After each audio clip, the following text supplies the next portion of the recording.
ಖಾತೆ ಬಿಕ್ಕಟ್ಟಿನ ನಡುವೆ ಸಿಎಂ ಡಿಕೆ ಶಿವಕುಮಾರ್ ಇವತ್ತು ಹಾಗೂ ನಾಳೆ ಎರಡೂ ದಿನ ದೆಹಲಿ ಪ್ರವಾಸ ಕೈಗೊಂಡಿದ್ದಾರೆ. ಬೆಳಗ್ಗೆ 9:30ಕ್ಕೆ ಬೆಂಗಳೂರಿನಿಂದ ತೆರಳಲಿರುವ ಸಿಎಂ ಡಿಕೆ ಮಧ್ಯಾಹ್ನ 2 ಗಂಟೆಗೆ ಎಐಸಿಸಿ ನಾಯಕರನ್ನ ಭೇಟಿ ಮಾಡಲಿದ್ದಾರೆ. ಬಳಿಕ ಎಐಸಿಸಿ, ಎನ್ಎಸ್ಯುಐ, ಯೂತ್ ಕಾಂಗ್ರೆಸ್, ಮಹಿಳಾ ಮೋರ್ಚಾಗಳ ಕಚೇರಿಗೆ ಭೇಟಿ ಕೊಡಲಿದ್ದಾರೆ. ರಾತ್ರಿ ರಾಜ್ಯದ ಐಎಎಸ್ ಅಧಿಕಾರಿಗಳ ಜೊತೆಗೆ ಡಿನ್ನರ್ ಮೀಟಿಂಗ್ನಲ್ಲಿ ಭಾಗವಹಿಸಲಿದ್ದಾರೆ. ನಂತರ ಕರ್ನಾಟಕ ಭವನದಲ್ಲಿ ವಾಸ್ತವ್ಯ ಹೂಡಿ ನಾಳೆ ನಡೆಯಲಿರುವ ನೀತಿ ಆಯೋಗದ ಸಭೆಯಲ್ಲಿ ಭಾಗವಹಿಸಲಿದ್ದು ರಾಜ್ಯಕ್ಕೆ ಬರಬೇಕಾಗಿರುವ ಅನುದಾನದ ಬಗ್ಗೆ ಮಂಡಿಸಲಿದ್ದಾರೆ. ಕಾಂಗ್ರೆಸ್ ಪಕ್ಷದಲ್ಲಿ ಖಾತೆ ಕಗ್ಗಂಟು ಸದ್ಯಕ್ಕೆ ಬಗೆಹರಿಯೋ ಲಕ್ಷಣಗಳು ಕಾಣಿಸ್ತಾ ಇಲ್ಲ. ಕೈ ನಾಯಕರು ಇವತ್ತು ದೆಹಲಿಗೆ ತೆರಳಿದ್ದು ಎಐಸಿಸಿ ನಾಯಕರನ್ನ ಭೇಟಿಯಾಗಿ ಬೆಂಗಳೂರು ಅಭಿವೃದ್ಧಿ ಖಾತೆ ಗೊಂದಲಕ್ಕೆ ತೆರೆ ಎಳಿತಾರಾ ಅಥವಾ ಖಾತೆ ಬದಲಾವಣೆ ಮಾಡಿಸಿ ಬೆಂಗಳೂರು ಅಭಿವೃದ್ಧಿ ಖಾತೆಯನ್ನೇ ತಾವೇ ಇಟ್ಕೊಳ್ತಾರಾ ಅನ್ನೋ ಪ್ರಶ್ನೆ ಮೂಡಿದೆ. ಒಂದ್ ವೇಳೆ ಕೃಷ್ಣ ಬೈರೇಗೌಡ ಅವರ ಒತ್ತಡಕ್ಕೆ ವರಿಷ್ಠರು ಮಣಿತಾರಾ ಅನ್ನೋ ಕುತೂಹಲನೂ ಇದೆ. ಇನ್ನು ಸಿಎಂ ಡಿಕೆಶಿ ಬೆನ್ನಲ್ಲೇ ಡಿಸಿಎಂ ಪರಮೇಶ್ವರ್ ಕೂಡ ದೆಹಲಿಗೆ ತೆರಳಿದ್ದಾರೆ. ಇವತ್ತು ಬೆಳಗ್ಗೆ 11 ಗಂಟೆಗೆ ಬೆಂಗಳೂರಿನಿಂದ ಡಿಸಿಎಂ ದೆಹಲಿಗೆ ತೆರಳುತ್ತಾ ಇದ್ದಾರೆ. ಸಿಎಂ ಡಿಕೆಶಿ ಜೊತೆಗಿನ ಸಭೆಗಳಲ್ಲಿ ಡಿಸಿಎಂ ಪರಮೇಶ್ವರ್ ಕೂಡ ಭಾಗಿಯಾಗಲಿದ್ದಾರೆ. ಸಿಎಂ ಡಿಕೆಶಿ ಸಚಿವ ಸಂಪುಟದಲ್ಲಿ ಸಚಿವ ಸ್ಥಾನಕ್ಕಾಗಿ ರಾಜ್ಯದ ಸಾಕಷ್ಟು ಶಾಸಕರ ನಡುವೆ ಭಾರೀ ಪೈಪೋಟಿ ನಡೆದಿದೆ. ಶಾಸಕ ಬಸವರಾಜ ಶಿವಣ್ಣನವರು ಕೂಡ ಸಚಿವ ಸ್ಥಾನದ ಆಕಾಂಕ್ಷಿ. ಹೀಗಾಗಿ ಅವರಿಗೆ ಸಚಿವ ಸ್ಥಾನ ನೀಡಬೇಕು ಅಂತ ಹಾವೇರಿ ಕುರುಬ ಸಮುದಾಯದ ಮುಖಂಡರು ಒತ್ತಾಯಿಸಿದ್ದಾರೆ. ಬಸವರಾಜ ಶಿವಣ್ಣನವರು ಒಬ್ಬ ಹಿರಿಯ ರಾಜಕಾರಣಿ, ಸಾಕಷ್ಟು ವರ್ಷಗಳಿಂದ ಪಕ್ಷ ಸಂಘಟನೆಗೆ ದುಡಿದಿದ್ದಾರೆ. ಈ ಬಾರಿ ನಮ್ಮ ಶಾಸಕರಿಗೆ ಸಚಿವ ಸ್ಥಾನ ನೀಡೋ ಮುಖಾಂತರ ನಮಗೆ ನ್ಯಾಯ ದೊರಕಿಸಿಕೊಡಬೇಕು ಅಂತ ಆಗ್ರಹಿಸಿದರು. ವಿಜಯಪುರ ಜಿಲ್ಲೆಯ ಮುಸ್ಲಿಂ ಸಮುದಾಯದ ನಾಯಕರಿಗೆ ಎಂಎಲ್ಸಿ ಸ್ಥಾನ ನೀಡುವಂತೆ ದಲಿತ ಸಂಘಟನೆಯ ಮುಖಂಡರು ಆಗ್ರಹಿಸಿದ್ದಾರೆ. ವಿಜಯಪುರದಲ್ಲಿ ಮಾತನಾಡಿದ ವಿವಿಧ ದಲಿತ ಪರ ಸಂಘಟನೆಗಳ ಮುಖಂಡರು, ವಿಜಯಪುರದಲ್ಲಿ ಮುಸ್ಲಿಂ ನಾಯಕರಿಗೆ ನಿರಂತರ ಅನ್ಯಾಯ ಮಾಡಲಾಗಿದೆ. ಮುಸ್ಲಿಂ ನಾಯಕರು ಕಾಂಗ್ರೆಸ್ ಪರವಾಗಿ ಮತ ಹಾಕಿದ್ದಾರೆ. ದೇಶದಲ್ಲಿ ಕಾಂಗ್ರೆಸ್ ಉಳಿಯೋಕೆ ಮುಸ್ಲಿಂ ಹಾಗೂ ದಲಿತರು, ಹಿಂದುಳಿದ ವರ್ಗದ ಮತಗಳೇ ಹೆಚ್ಚು ಕಾರಣ. ಹೀಗಾಗಿ ಮುಸ್ಲಿಂ ಮುಖಂಡರಿಗೆ ಪ್ರಾತಿನಿಧ್ಯ ಕೊಡಬೇಕು ಅಂತ ಆಗ್ರಹಿಸಿದರು. ರಾಜ್ಯ ಸರ್ಕಾರದಿಂದ ವಿಶೇಷ ಪ್ರತಿನಿಧಿಗಳ ಹುದ್ದೆಗಳನ್ನು ಸೃಷ್ಟಿ ಮಾಡಲಾಗಿದೆ. ರಾಜ್ಯದ ಸರ್ಕಾರದ ಮೊದಲ ವಿಶೇಷ ಪ್ರತಿನಿಧಿಯಾಗಿ ಶಾಸಕ ಟಿಬಿ ಜಯಚಂದ್ರ, 2ನೇ ವಿಶೇಷ ಪ್ರತಿನಿಧಿಯಾಗಿ ಪರಿಷತ್ ಸದಸ್ಯ ಪ್ರಕಾಶ್ ಹುಕ್ಕೇರಿ ನೇಮಕ ಆಗಿದ್ದಾರೆ. ಇಬ್ಬರಿಗೂ ಸಚಿವ ಸಂಪುಟ ದರ್ಜೆ ಸ್ಥಾನಮಾನ ನೀಡಿ ಆದೇಶ ಹೊರಡಿಸಲಾಗಿದೆ. ಡಿಕೆಶಿ ಸಿಎಂ ಆಗಿ ಆಡಳಿತ ಚುಕ್ಕಾಣಿ ಹಿಡಿತಾ ಇದ್ದಂತೆ ಪ್ರತಿಪಕ್ಷ ಬಿಜೆಪಿ ಭರ್ಜರಿ ತಂತ್ರಗಾರಿಕೆಗೆ ಮುಂದಾಗಿದೆ. ಇವತ್ತು ಸರ್ಕಾರದ ವಿರುದ್ಧ ಹಗರಣದ ಬಾಂಬ್ ಸಿಡಿಸೋಕೆ ಕೇಸರಿ ಪಡೆ ಸಜ್ಜಾಗಿದೆ. ವಿಧಾನಸೌಧದಲ್ಲಿ ಬೆಳಗ್ಗೆ 11 ಗಂಟೆಗೆ ವಿರೋಧ ಪಕ್ಷದ ನಾಯಕ ಆರ್ ಅಶೋಕ್ ಹಗರಣವೊಂದರ ಕುರಿತು ದಾಖಲೆಗಳನ್ನು ಬಿಡುಗಡೆ ಮಾಡಲಿದ್ದಾರೆ. ಹಾಗೆ ರಾಜ್ಯಪಾಲರಾದ ಥಾವರ್ಚಂದ್ ಗೆಹ್ಲೋಟ್ ಅವರನ್ನ ಭೇಟಿಯಾಗಿ ಇದೇ ಹಗರಣದ ಕುರಿತು ದಾಖಲೆ ಸಮೇತ ದೂರು ನೀಡಿ ಸೂಕ್ತ ತನಿಖೆಗೆ ಆಗ್ರಹಿಸಲಿದ್ದಾರೆ. ರಾಜ್ಯಸಭೆ ಸ್ಥಾನಕ್ಕೆ ಎಚ್ಡಿಡಿ ಕಡೆಗಣನೆ ಮಾಡಿದ್ದಾರೆ ಅಂತ ಕಾಂಗ್ರೆಸ್ ಆರೋಪ ಮಾಡ್ತಾ ಇರೋ ಹೊತ್ತಲ್ಲೇ ದೇವೇಗೌಡರು ಸ್ಪಷ್ಟನೆ ಕೊಡೋಕೆ ನಿರ್ಧಾರ ಮಾಡಿದ್ದಾರೆ. ಇವತ್ತು ಬೆಂಗಳೂರಿನ ಜೆಪಿ ಭವನದಲ್ಲಿ ಬೆಳಗ್ಗೆ 11:30ಕ್ಕೆ ಮಾಜಿ ಪ್ರಧಾನಿ ಎಚ್ಡಿ ದೇವೇಗೌಡರು ಸುದ್ದಿಗೋಷ್ಠಿ ನಡೆಸಲಿದ್ದಾರೆ. ಸುದ್ದಿಗೋಷ್ಠಿಯಲ್ಲಿ ರಾಜ್ಯಸಭೆ ಸ್ಥಾನಕ್ಕೆ ಬಿಜೆಪಿಯಿಂದ ಆಯ್ಕೆ ಕುರಿತು ಚರ್ಚೆ ಹಾಗೂ ತಮ್ಮ ನಡೆ, ಬಿಜೆಪಿಯಿಂದ ನಾಗರಾಜ್ ಸ್ಪರ್ಧೆ, ದೇವೇಗೌಡರ ಕಾಂಗ್ರೆಸ್ ಕಡೆಗಣನೆ ಆರೋಪಕ್ಕೆ ಪ್ರತ್ಯುತ್ತರ ಕೊಡಲಿದ್ದಾರೆ. ರಾಜ್ಯ ಕಾಂಗ್ರೆಸ್ನಲ್ಲಿ ಈಗ ಹೊಸ ಸಾರಥಿಯ ಪರ್ವ ಶುರುವಾಯಿತು. ನೂತನ ಕೆಪಿಸಿಸಿ ಅಧ್ಯಕ್ಷರಾಗಿ ಆಯ್ಕೆಯಾಗಿರೋ ಬಿಕೆ ಹರಿಪ್ರಸಾದ್ ಪದಗ್ರಹಣ ಕಾರ್ಯಕ್ರಮಕ್ಕೆ ಮುಹೂರ್ತ ನಿಗದಿಯಾಗಿದೆ. ಜೂನ್ 21ನೇ ತಾರೀಕು ಬಿಕೆ ಹರಿಪ್ರಸಾದ್ ಕೆಪಿಸಿಸಿ ಅಧ್ಯಕ್ಷರಾಗಿ ಪದಗ್ರಹಣ ಮಾಡಲಿದ್ದಾರೆ. ಬೆಂಗಳೂರಿನ ಅರಮನೆ ಮೈದಾನದಲ್ಲಿ ಲಕ್ಷಾಂತರ ಕಾರ್ಯಕರ್ತರ ಸಮ್ಮುಖದಲ್ಲಿ ಅದ್ದೂರಿ ಕಾರ್ಯಕ್ರಮ ನೆರವೇರಲಿದ್ದು ಸಾವಿರಾರು ಕಾರ್ಯಕರ್ತರ ಸಮ್ಮುಖದಲ್ಲೇ ಪದಗ್ರಹಣ ಕಾರ್ಯಕ್ರಮ ನೆರವೇರಲಿದೆ. ನರೇಂದ್ರ ಮೋದಿ ದೇಶದ ಪ್ರಧಾನಿಯಾಗಿ ಯಶಸ್ವಿಯಾಗಿ 12 ವರ್ಷ ಪೂರೈಕೆ ಮಾಡಿದ್ದಾರೆ. ಭಾರತದ ರಾಜಕೀಯ ಇತಿಹಾಸದಲ್ಲೇ ಇದೊಂದು ಐತಿಹಾಸಿಕ ದಿನ. 2014ರಲ್ಲಿ ಆರಂಭವಾದ ದೆಹಲಿ ರಾಜಕೀಯ ಪ್ರಯಾಣ 2026ರಲ್ಲೂ 3ನೇ ಅವಧಿಯೊಂದಿಗೆ ಮುನ್ನಡೀತಾನೇ ಇದೆ. ಕೇವಲ ರಾಜಕೀಯ ಅಷ್ಟೇ ಅಲ್ಲ, ಜಾಗತಿಕ ಮಟ್ಟದಲ್ಲೂ ಭಾರತದ ಭವಿಷ್ಯವನ್ನ ಬದಲಾಯಿಸಿದ ಮೋದಿಯವರ 12 ವರ್ಷಗಳ ಆಡಳಿತ ಮುಂದಿನ ದಿನಗಳಲ್ಲಿ ಭಾರತವನ್ನು ಆರ್ಥಿಕವಾಗಿ ಮತ್ತು ಜಾಗತಿಕವಾಗಿ ಎತ್ತರಕ್ಕೆ ಕೊಂಡೊಯ್ಯುತ್ತೆ ಅನ್ನೋ ಕುತೂಹಲ ಇದೆ. ಭಾರತದ ಸುದೀರ್ಘ ಪ್ರಧಾನಿ ಅನ್ನೋ ಖ್ಯಾತಿಯಲ್ಲಿ ಜವಾಹರ್ಲಾಲ್ ನೆಹರು ಹೆಸರಿತ್ತು. ಈಗ ನೆಹರು ಅವರನ್ನು ಹಿಂದಿಕ್ಕಿದ್ದಾರೆ ಪ್ರಧಾನಿ ಮೋದಿ. ನರೇಂದ್ರ ಮೋದಿ ಪ್ರಧಾನಮಂತ್ರಿಯಾಗಿ ಅಧಿಕಾರ ವಹಿಸಿಕೊಂಡು ಇವತ್ತಿಗೆ 12 ವರ್ಷ. ಈ ಹಿನ್ನೆಲೆ ಬೆಂಗಳೂರಲ್ಲಿ ಇವತ್ತು ಬಿಜೆಪಿ ರಾಜ್ಯಾಧ್ಯಕ್ಷ ಬಿವೈ ವಿಜಯೇಂದ್ರ ನೇತೃತ್ವದಲ್ಲಿ ಕಾಡು ಮಲ್ಲೇಶ್ವರ ದೇವಸ್ಥಾನದಲ್ಲಿ ವಿಶೇಷ ಪೂಜೆ ನಡೀತಾ ಇದೆ. ಮತ್ತೊಂದು ಕಡೆ ಶೇಷಾದ್ರಿಪುರಂನ ರಾಮಲಿಂಗೇಶ್ವರ ದೇವಸ್ಥಾನದಲ್ಲಿ ರಾಜ್ಯ ಬಿಜೆಪಿ ಉಸ್ತುವಾರಿ ರಾಧಾ ಮೋಹನ್ ದಾಸ್ ಅಗರ್ವಾಲ್ ನೇತೃತ್ವದಲ್ಲಿ ವಿಶೇಷ ಪೂಜೆ ನೆರವೇರಿಸಲಾಗ್ತಾ ಇದೆ. ರಾಜ್ಯದಲ್ಲಿ ಮುಂಗಾರು ಆರ್ಭಟ ಮುಂದುವರೆದಿದೆ. ಇವತ್ತು ಬೆಳಗಾವಿ, ಉತ್ತರ ಕನ್ನಡ, ಧಾರವಾಡ, ಗದಗ, ಹಾವೇರಿ, ಶಿವಮೊಗ್ಗ, ಉಡುಪಿ, ದಕ್ಷಿಣ ಕನ್ನಡ ಸೇರಿ 11 ಜಿಲ್ಲೆಗಳಿಗೆ ಆರೆಂಜ್ ಅಲರ್ಟ್ ಕೊಡಲಾಗಿದೆ. ಕಲಬುರಗಿ, ವಿಜಯಪುರ ಜಿಲ್ಲೆಗಳಿಗೆ ಯೆಲ್ಲೋ ಅಲರ್ಟ್ ಕೊಡಲಾಗಿದ್ದು, ಬೆಂಗಳೂರಲ್ಲಿ ಸಂಜೆ ವೇಳೆ ಸಾಧಾರಣ ಮಳೆಯಾಗುವ ಸಾಧ್ಯತೆ ಇದೆ ಅಂತ ಹವಾಮಾನ ಇಲಾಖೆ ಮುನ್ಸೂಚನೆ ಕೊಟ್ಟಿದೆ. ಯಾದಗಿರಿಯಲ್ಲಿ ಧಾರಾಕಾರ ಮಳೆಯಾಗಿದೆ. ವರುಣನ ಆರ್ಭಟಕ್ಕೆ ಹುಣಸಗಿ ತಾಲೂಕಿನ ಅಮಲಿಹಾಳ ಗ್ರಾಮದಲ್ಲಿ ರಸ್ತೆಗಳು, ಕಾರುಗಳು ಜಲಾವೃತವಾಗಿದ್ದಾವೆ. ಇನ್ನು ಮನೆಗಳಿಗೆ ತೆರಳೋಕೆ ಗ್ರಾಮಸ್ಥರು ಹರಸಾಹಸ ಪಡಬೇಕಾಯಿತು. ಮಳೆ ನೀರಿನ ರಭಸಕ್ಕೆ ಗಲ್ಲಿಗಳಲ್ಲೂ ಜಲ ದಿಗ್ಬಂಧನ ಎದುರಾಗಿತ್ತು. ಯಾದಗಿರಿಯ ಹುಣಸಗಿ ತಾಲೂಕಿನ ತೆಗ್ಗೆಳ್ಳಿಯ ಜಕ್ಕಮ್ಮ ದೇಗುಲ ಜಲಾವೃತ ಆಗಿತ್ತು. ಒಂದು ವೇಳೆ ಮಳೆ ಇದೇ ರೀತಿ ಕಂಟಿನ್ಯೂ ಆದರೆ ದೇಗುಲ ಮುಳುಗೋ ಭೀತಿ ಎದುರಾಗಿದೆ. ಇನ್ನು ಬಾಗಲಕೋಟೆಯಲ್ಲೂ ಜೋರು ಮಳೆ ಆಗಿದೆ. ವಿದ್ಯಾಗಿರಿ, ನವನಗರ ಸೇರಿದಂತೆ ಹಲವು ಭಾಗಗಳಲ್ಲಿ ನಿರಂತರ ಮಳೆಯಾಗಿದ್ದು ವಾಹನ ಸವಾರರು ಪರದಾಡುವಂತಾಗಿದೆ. ಅಲ್ಲದೆ ಮುಂಗಾರು ಕೃಷಿ ಚಟುವಟಿಕೆಗಳಿಗೆ ಅನುಕೂಲಕರ ವಾತಾವರಣ ಸೃಷ್ಟಿಯಾಗಿರುವುದರಿಂದ ರೈತರ ಮುಖದಲ್ಲಿ ಸಂತಸ ಮೂಡಿದೆ. ಬೆಳಗಾವಿ ಜಿಲ್ಲೆ ರಾಯಭಾಗ ಪಟ್ಟಣದಲ್ಲಿ ಭಾರೀ ಮಳೆ ಸುರಿದು ಮಳೆಯಿಂದಾಗಿ ಶಾಲಾ ಮಕ್ಕಳು ಪರದಾಡುವಂತಾಗಿತ್ತು. ಪಟ್ಟಣದ ಸರ್ಕಾರಿ ಶಾಲಾ ಆವರಣದಲ್ಲಿ ಮಳೆ ನೀರು ನಿಂತು ಇಡೀ ಆವರಣ ಹಾಗೂ ಆಟದ ಮೈದಾನ ಕೆಸರುಗದ್ದೆ ಆಗಿತ್ತು. ಪ್ರತಿ ವರ್ಷ ಮಳೆಗಾಲ ಬಂದಾಗ ಶಾಲೆ ಆವರಣ ಸಂಪೂರ್ಣ ಜಲಾವೃತ ಆಗುತ್ತೆ. ಆದರೆ ಸಂಬಂಧಪಟ್ಟ ಅಧಿಕಾರಿಗಳು ಇತ್ತ ಗಮನ ಹರಿಸ್ತಾ ಇಲ್ಲ ಅಂತ ಸಾರ್ವಜನಿಕರು ಕಿಡಿಕಾರುತ್ತಾರೆ. ದಾವಣಗೆರೆ ಜಿಲ್ಲೆಯಲ್ಲಿ ಅಮಾನುಷ ಘಟನೆ ನಡೆದಿದೆ. ಚನ್ನಗಿರಿ ತಾಲೂಕಿನ ಬಸವಾಪಟ್ಟಣ ಠಾಣೆ ವ್ಯಾಪ್ತಿಯಲ್ಲಿ ಒಂಟಿ ಮಹಿಳೆ ಮೇಲೆ ಸಾಮೂಹಿಕ ಅತ್ಯಾಚಾರ ನಡೆದಿದೆ. ಮಹಿಳೆಗೆ ಮದ್ಯ ಕೊಡಿಸಿ 10 ಜನ ಅತ್ಯಾಚಾರ ಮಾಡಿದ್ದಾರೆ.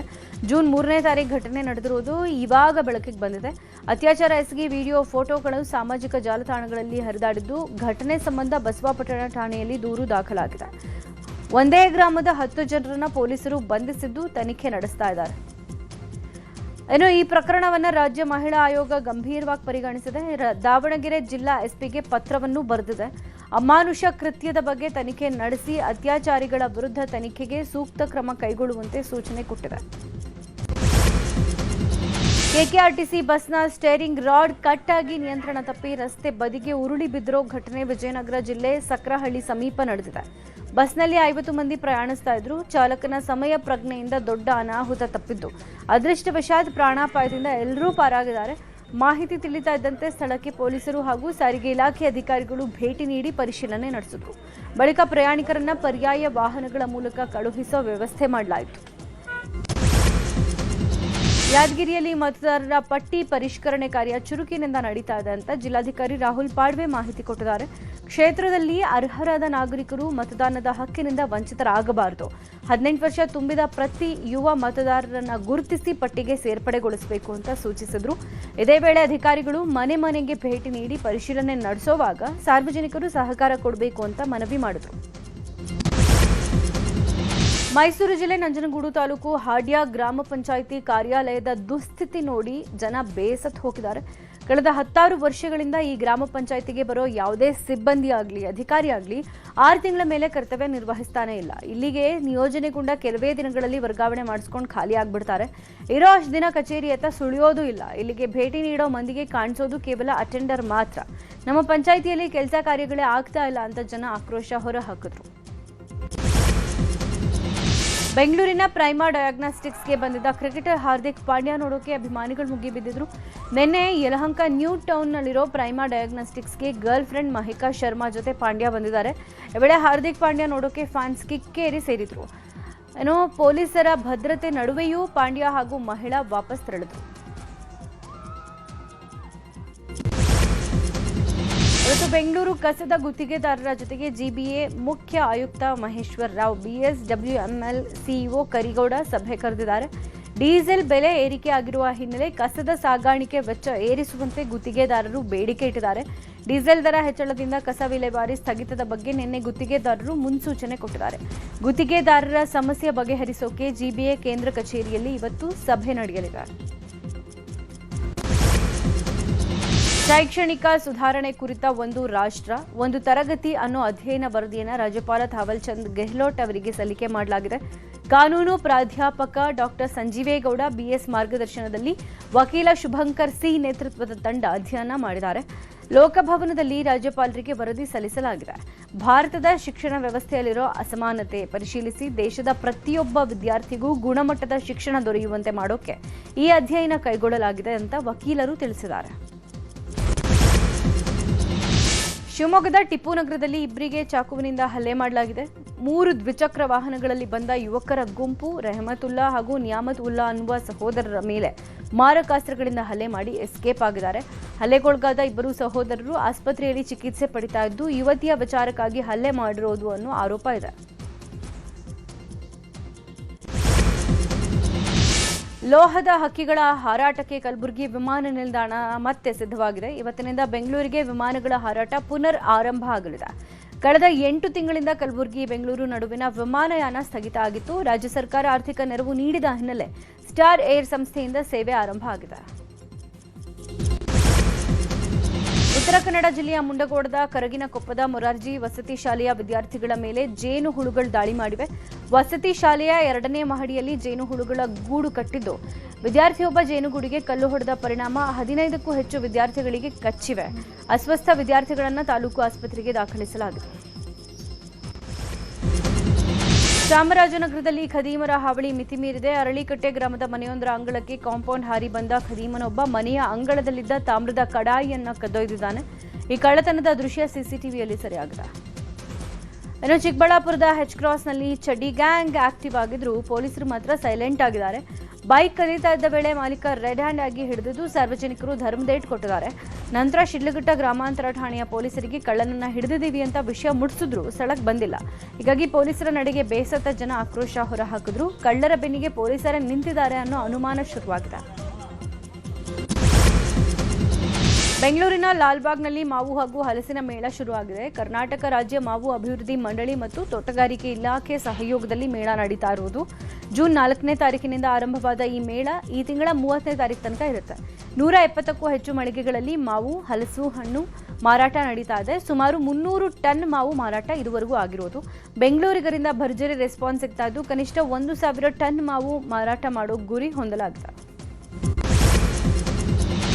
ಮೇಕೆದಾಟು ಯೋಜನೆಗೆ ತಮಿಳುನಾಡು ಸಿಎಂ ವಿಜಯ್ ವಿರುದ್ಧ ಹಿನ್ನೆಲೆ ರಾಮನಗರದ ಐಜೂರು ವೃತ್ತದಲ್ಲಿ ಇವತ್ತು ಕನ್ನಡಪರ ಹೋರಾಟಗಾರ ವಾಟಾಳ್ ನಾಗರಾಜ್ ಪ್ರತಿಭಟನೆ ನಡೆಸಲಿದ್ದಾರೆ. ಕಪ್ಪು ಪಟ್ಟಿ ಧರಿಸಿ ವಿಜಯ್ ನಿರ್ಧಾರಕ್ಕೆ ಧಿಕ್ಕಾರ ಹೇಳಲಿದ್ದಾರೆ. ಕರುನಾಡ ಸೇನೆಯ ಕಾರ್ಯಕರ್ತರು ವಾಟಾಳ್ಗೆ ಸಾಥ್ ಕೊಡಲಿದ್ದಾರೆ.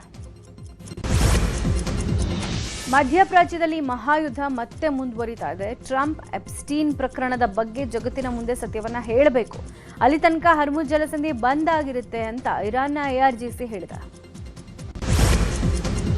ಪಾಕಿಸ್ತಾನ ಆಕ್ರಮಿತ ಕಾಶ್ಮೀರದಲ್ಲಿ ಕಳೆದ ಕೆಲವು ದಿನಗಳಿಂದ ನಡೀತಾ ಇರುವ ನಾಗರಿಕರ ಪ್ರತಿಭಟನೆ ತೀವ್ರ ಸ್ವರೂಪ ಪಡ್ಕೊಂಡಿದೆ. ಪಾಕಿಸ್ತಾನಿ ಸೇನೆ ಹಾಗೂ ಸ್ಥಳೀಯ ಆಂದೋಲನಕಾರರ ನಡುವೆ ನಡೆದಿರುವ ಭೀಕರ ಘರ್ಷಣೆಯಲ್ಲಿ 30ಕ್ಕೂ ಅಧಿಕ ನಾಗರಿಕರು ಮೃತಪಟ್ಟಿದ್ದಾರೆ. 200ಕ್ಕೂ ಹೆಚ್ಚು ಜನ ಗಾಯಗೊಂಡಿದ್ದಾರೆ. ಜಪಾನ್ ಬಳಿಕ ಭಾರತದ ಮಾವಿನ ಹಣ್ಣುಗಳ ಆಮದನ್ನ ನೇಪಾಳವು ತಾತ್ಕಾಲಿಕವಾಗಿ ನಿಷೇಧ ಮಾಡಿದೆ. ಆಹಾರ ಸುರಕ್ಷತಾ ಮಾನದಂಡಗಳನ್ನು ಕಟ್ಟುನಿಟ್ಟಾಗಿ ಜಾರಿಗೊಳಿಸುವ ಭಾಗವಾಗಿ ಈ ನಿರ್ಧಾರ ತೆಗೆದುಕೊಳ್ಳಲಾಗಿದೆ ಅಂತ ಅಲ್ಲಿನ ಅಧಿಕಾರಿಗಳು ತಿಳಿಸಿದ್ದಾರೆ. ಡಾಕ್ಟರ್ ಮೌಲಾ ಶರೀಫ್ ಅಸೀಕೆ ನಿರ್ಮಿಸಿರುವ ಹಾಗೂ OSR ಕುಮಾರ್ ನಿರ್ದೇಶಿಸಿರುವ ನಮ್ಮ ರೇಂಜ್ ರೋವರ್ ಚಿತ್ರದ ಹಾಡುಗಳು ಹಾಗೂ ಟೀಸರ್ ಬಿಡುಗಡೆಗೆ ಸಮಾರಂಭ ಇತ್ತೀಚೆಗೆ ಅದ್ದೂರಿಯಾಗಿ ನೆರವೇರಿತು. ಮೇಘ್ನಾ ರಜಪೂತ್ ರೇಂಜ್ ರೋವರ್ ನಾಯಕಿಯಾಗಿದ್ದು, ನಟ ಸನತ್ ವಿಶೇಷ ಪಾತ್ರದಲ್ಲಿ ಕಾಣಿಸಿಕೊಂಡಿದ್ದಾರೆ.